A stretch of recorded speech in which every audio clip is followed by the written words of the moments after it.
Hey lovely viewers, welcome back to my channel. আজকের রেসিপিতে share করব ইউনিক একটা নাস্তা রেসিপি। মানে ব্রেকফাস্টেও খেতে পারবেন, আবার টিফিনেও নিয়ে যেতে পারবেন বা বাচ্চার টিফিনেও দিতে পারবেন, আবার মেহমান এলেও কিন্তু এত সহজে এই নাস্তাটা করে দিতে পারবেন। তো চলুন, আর তার আগে বলছি, যারা এখন আমার চ্যানেলটিকে সাবস্ক্রাইব করেননি প্লিজ সাবস্ক্রাইব করবেন, আর যারা করেছেন তাদেরকে অসংখ্য ধন্যবাদ। চলুন এবার শুরু করছি। আমাদের এই নাস্তাটা বানাতে যেটা লাগবে সেটা হচ্ছে আটা কিংবা ময়দা। তো আমি এখানে আমার প্রয়োজন মতো আটা নিয়ে নিয়েছি, আর এর মধ্যে লবণ দিয়ে দিয়েছি টেস্ট অনুযায়ী। তারপরে তেল দিয়ে দিচ্ছি, স্ক্রিনে দেখিয়ে বুঝতে পারছেন। তো আমি তেল দিয়ে এটাকে মেখে নিচ্ছি। তবে এখানে আমি একটা টিপস বলছি, সেটা হচ্ছে আপনারা যদি কেউ চান মানে সিদ্ধ করে আটাটাকে বানাতে, অবশ্যই সেটা কিন্তু বানাতে পারবেন, সেটা আরও বেশি মজার হবে। তো এ পর্যায়ে তেল লবণ দিয়ে মাখানোর পরে আমি এখানে অল্প অল্প করে পানি দিয়ে, কুসুম গরম পানি দিয়ে আমি এটাকে মেখে নিয়েছি। আর এখন এটাকে রেস্টে দিয়ে দিব প্রায় 10 থেকে 20 মিনিটের জন্য। 20 মিনিট না পারলেও 10 মিনিট। এরপরে আজকের এখানে যে সবজিগুলো কেটে নিয়েছি সেগুলো এখানে আছে পেঁয়াজের কলি নিয়েছি, আমাদের এখনের শীতকালে যেগুলো পাওয়া যায়। তারপরে মূলা নিয়েছি, আলু নিয়েছি, গাজর নিয়েছি। আমি এগুলোকে কুচি কুচি করে কেটে নিয়েছি। তো এগুলোকে কিভাবে রান্না করব একটু দেখিয়ে দিচ্ছি।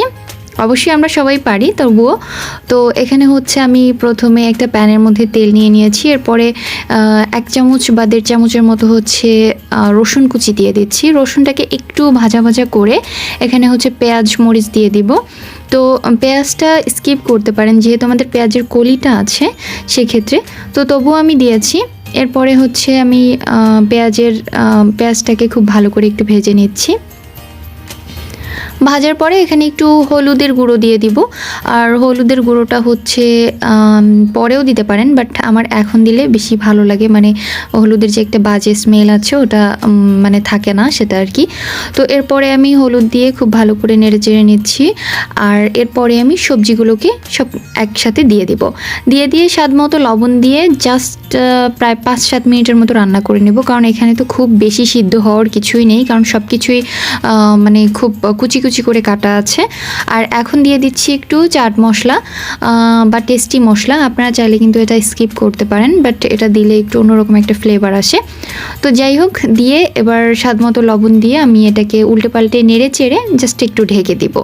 ঢেকে দিয়ে আমরা বাকি প্রসেসে চলে যাব। এখানে আর দেখানোর কিছু নেই, জাস্ট আমি কিন্তু এখানে কোনো পানি ব্যবহার করি নাই, দেখতে পাচ্ছেন।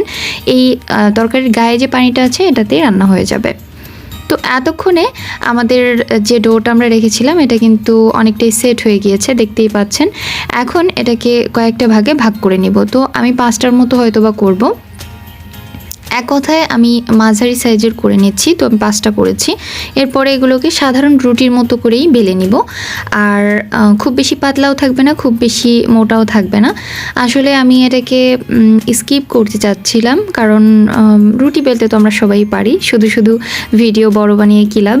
তো এখন দেখতেই পাচ্ছেন যে আমি খুব পাতলাও না আবার খুব মোটাও না, তবে একটু পাতলা করতে চেষ্টা করবেন, কারণ পাতলা করলে এটা খেতে বেশি মজার হবে। তো এ পর্যায়ে আমরা এই রুটিগুলোকে এভাবে বেলে নিয়ে সবগুলোকে একবারে ভাজতে চলে যাব। চুলাতে একটা প্যান বসিয়ে দিয়েছি, আর রুটির মতো করে ভেজে জাস্ট তেল দিয়ে বা বাটার দিয়ে কিন্তু এটাকে আমরা ফ্রাই করে নিতে পারবো। তো একটা পরোটার মতো ভেজে নিতে হবে। দেখতে পাচ্ছেন রুটিগুলো কিভাবে ফুলে উঠছে, আর এভাবেই কিন্তু ফুলবে আপনাদের রুটিগুলো যদি খুব ভালোভাবে আটাটাকে ময়ান করেন। আর হ্যাঁ, এটা কিন্তু আমি আটা দিয়ে বানিয়েছি।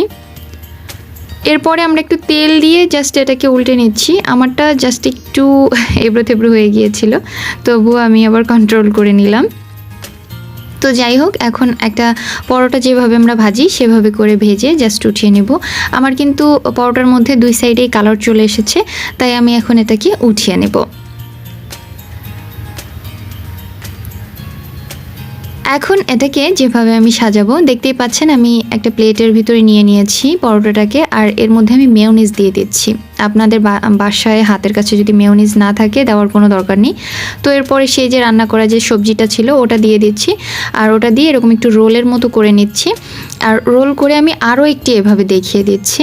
আমি কিন্তু এখানে মেয়োনিজ নিয়েছি, বাসায় তৈরি মেয়োনিজ। আমার চ্যানেলে কিন্তু অলরেডি আপলোড করা আছে মেয়োনিজের রেসিপিটা। তবে আপনারা কিন্তু একটু বেশি মজার খেতে চাইলে গেলে অবশ্যই মেয়োনিজটা দেওয়ার চেষ্টা করবেন, কারণ খুবই মজার হয় যদি মেয়োনিজটা দেওয়া হয়। জাস্ট 10টা মিনিট বেশি সময় নিয়ে একটা ব্লেন্ডারের জারে একটু মেয়োনিজ করে নেবেন একটা ডিম দিয়ে। তো আজ এ পর্যন্তই, সবাই ভালো থাকবেন আর আমার রেসিপিগুলো বাসায় ট্রাই করে আমাকে কমেন্ট করে জানাবেন। আল্লাহ হাফিজ।